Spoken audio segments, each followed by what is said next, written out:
Europe 1. Le journal Fanny Marceau. Bonjour Fanny. Bonjour Dimitri, bonjour à tous. Mission, convaincre, dépasser les clivages, construire avec une partie de l'opposition. Elisabeth Borne prononce aujourd'hui son discours de politique générale face à l'Assemblée nationale à 15h et devant le Sénat à 21h. Rendez-vous capital pour la Première ministre, flanquée d'une majorité affaiblie et qui devra tendre la main aux députés et sénateurs des formations politiques susceptibles de voter certains de ces textes. Jacques Serès, c'est vraiment le baptême du feu pour la chef du gouvernement. Oui, Elisabeth Borne va entrer dans l'arène et elle sait que les applaudissements seront clairsemés. Face à elle, les blocs de gauche et de droite ne lui laisseront rien passer. Alors malgré la motion de censure déposée par l'Alliance de gauche, le risque politique est relativement limité pour la locataire de Matignon. C'est davantage sa crédibilité qui est en jeu avec cette expression, puisqu'elle a refusé de se soumettre au vote de confiance des députés.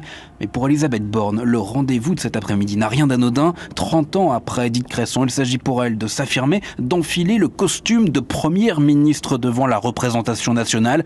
Alors va-t-elle profiter de ce discours pour dévoiler le cap du second quinquennat d'Emmanuel Macron, dont la ligne reste encore très floue à ce stade? Rien n'est moins sûr, car dans cette assemblée plus hostile qu'auparavant et sans majorité absolue, Elisabeth Borne n'a pas l'intention de se mettre à dos les parlementaires de gauche et de droite qui pourraient à l'avenir soutenir certains de ses textes.